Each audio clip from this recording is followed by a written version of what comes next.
Itu kalau boleh tahu kejadian tahun berapa tuh, Bu? Tahun 74. Ini titik si keretanya itu boleh tahu, Bu, pastinya di mana? Ini, di sepanjang ini. Yang selamat. Oke, berarti itu tahun 74 kejadiannya kereta sempat ini. Jadi memang kenapa banyak sekali cerita mengenai jalur kereta Bogor Sukabumi, terlebih lagi kejadian di tahun 2000 itu. Ibu, nggak apa-apa, Ibu makasih untuk berbagi ceritanya sama kita. Kita mau izin melakukan pembuktian dan penelusuran, boleh, Bu ya? Ya, boleh. Oke, sebenarnya gue sempet juga mendapatkan beberapa cerita dan gue sempat mengalami saat ini, percaya atau nggak percaya, ini sedikit pengalaman pribadi gue. Jalur Jakarta-Bandung kan sekarang udah tol Cipularang, Purbalenyi. Ketika masuk di tol KM 70 sekian sampai 80 sekian, itu kan memang aura mistisnya juga cukup lumayan. Ya. Awalnya gue sempat nggak percaya saat gue baru percaya itu ketika gue mau coba jemput nyokap gue di Bandung, gue dari Jakarta, tiba-tiba gue merasa kayak ada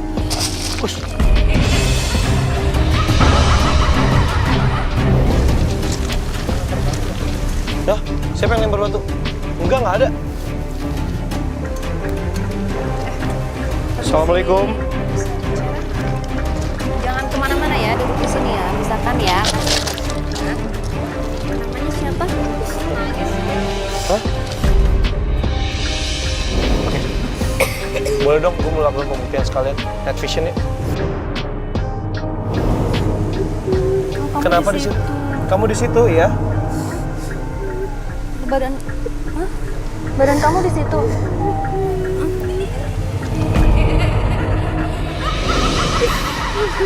Di situ Fadi katanya dia.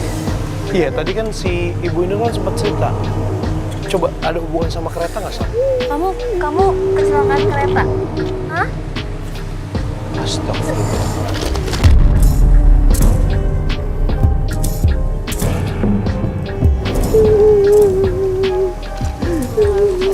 Tangannya nggak ada nih dia. Tangannya nggak ada. Nggak ada tangannya.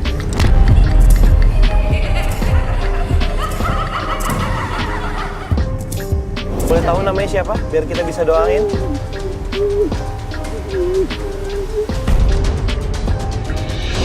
Burhan waktu naik kereta sama siapa boleh tahu? Sendiri? Sama istri? Yo, sama istrinya. Oke, habis ini kita doain ya. Ada yang mau disampaikan, Burhan? Nggak ada? Ikhlas ya? Ya, oke. Boleh, bisa. Yuk, dikeluarin.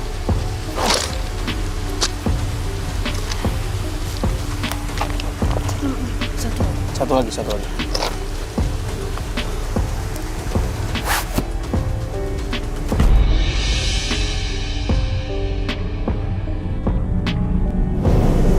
Boleh dong dibantu dong.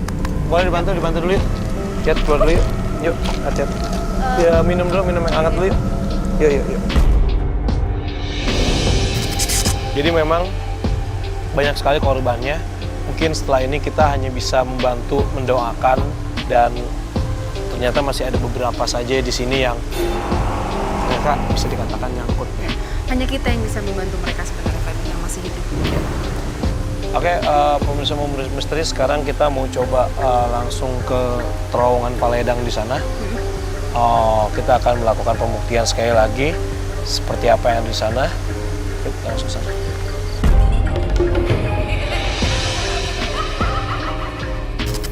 Oke, pemirsa misteri, di belakang kita ini sudah ada terowongan yang tadi sempat kita bahas juga.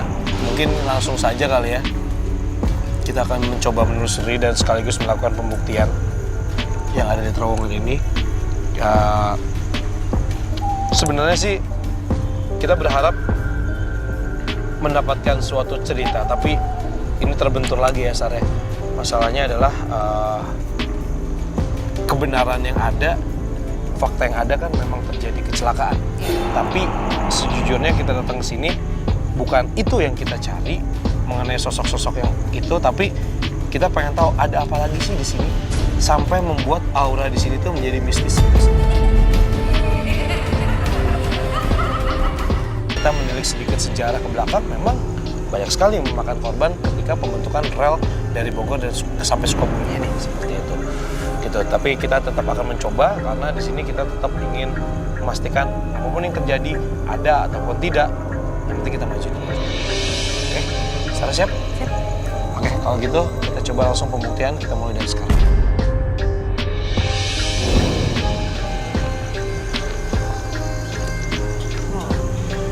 Gimana, Sar? Apa udah mendapatkan?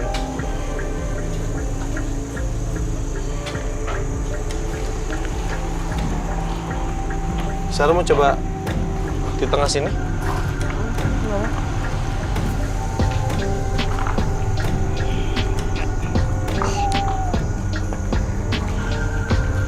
Kenapa, Sar? Ya, aku mual.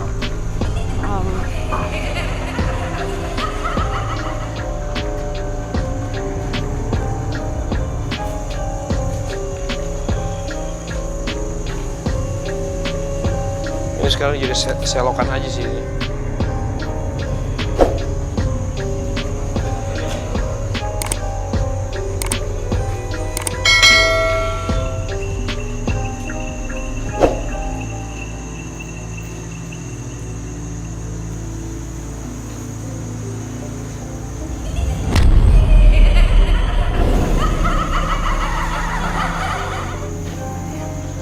Sekarang mau coba di tengah aja, Sar. Takut kenapa-napa. Oke. Kalau udah siap, fokus.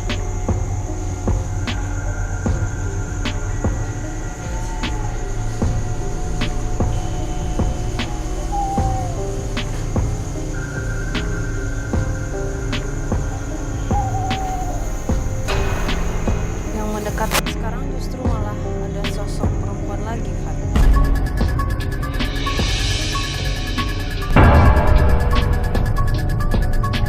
Sosok perempuan. Ya, dan dia datangnya dari sana, Mana? dari arah kanan. Sini? Dia kayak turun gitu. Tempatnya dia tepat di atas ini. Sini sekarang. Iya, tempatnya dia sukanya di jembatan ini. Jembatan di sini, bawah sini, atau di atas jembatan ini? Di atas.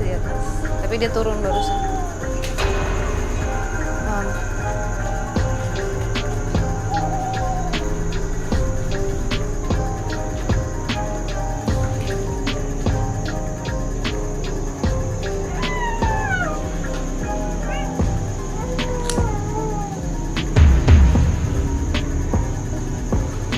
Kata dia nih daerahku.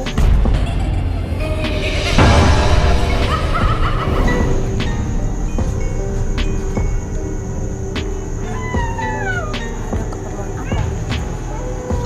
Enggak, kita nggak mau ganggu. Kita ingin berbagi cerita apa yang bisa kita temukan di sini ya, Fadia. Iya. Kita tidak bermaksud untuk mengusik sama sekali. Aku sih kalau boleh jujur rasanya di sini nggak karuan ya, Fadia. Oke, apa yang bisa lo ceritain? Jujur, dari tadi sih gue cuma merasakan udaranya dingin. Karena memang di Bogor ini lagi dingin, tapi napas sesak banget. Memang walaupun ketika kita masuk ke jembatan ini memang aromanya tidak sedap. Tapi gue masih positive thinking bahwa karena selokan ini aja sih baunya sih. Kotor ya. Ya, karena selokan ini aja sih baunya.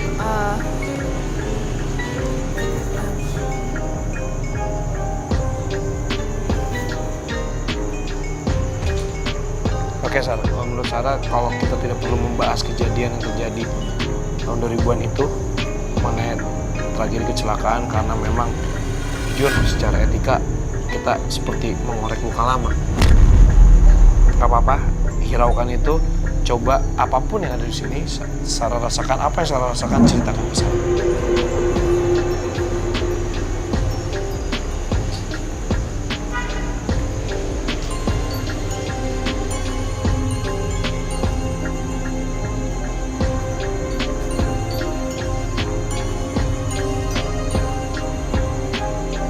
Gue ketariknya ke situ terus ya.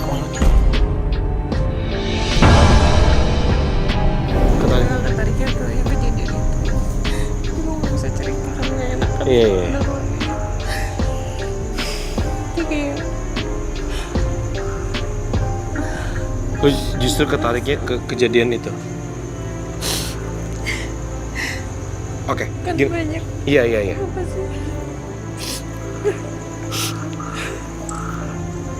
Pasti ada sedih, ada penyesalan juga kan. Dan gak seharusnya mereka melakukan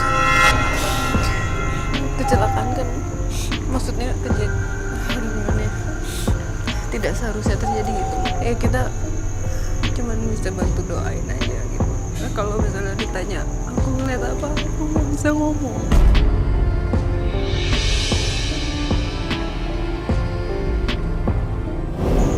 Iya, aku nggak berani ngomong. Gitu. Nah, ini apa ya, residual. Jadi apa yang pernah terjadi biasanya kalau orang yang peka itu bisa melihat seperti flashback gitu. Iya. Sifat kayak Mungkin setelah ini kita akan melakukan doa. Semoga tempat ini memberikan kesejukan seperti udara Bogor pada malam ini. Walaupun jujur nafas gue sampai detik ini masih terasa sesak, tapi mudah-mudahan sesak ini karena mungkin kesedihan yang mereka rasakan. Tapi setelah ini mungkin mudah-mudahan tidak ada lagi kesedihan, dan mungkin orang tua ataupun sanak keluarga segala macam yang tinggalkan juga sudah mengikhlaskan juga, karena kejadian itu sudah 18 tahun yang lalu.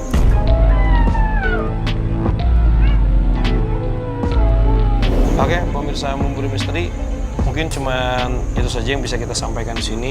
Semoga tayangan ini bisa memberikan edukasi buat kita semua, pelajaran, apapun itu. Semoga hal baik yang kalian dapatkan dari tayangan ini juga bisa berdampak positif juga terhadap kehidupan kalian. keselamatan itu nomor 1. Jadi patuhi aturan yang ada. Duduk pada tempatnya gitu dimanapun.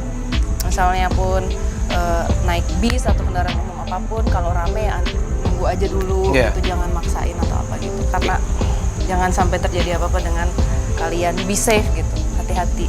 Seperti kejadian ini memang itu mungkin yang disampaikan ke mereka bahwa jangan sampai seperti kita. Iya. Itu jangan sampai seperti kita. Dan ini kembali lagi kita menghimbau kepada pemirsa, khususnya kita tim semua Memburu Misteri yang ada di belakang kamera sini, saya dan juga Sarah, bahwa apapun yang kita lakukan, taatilah peraturan yang ada.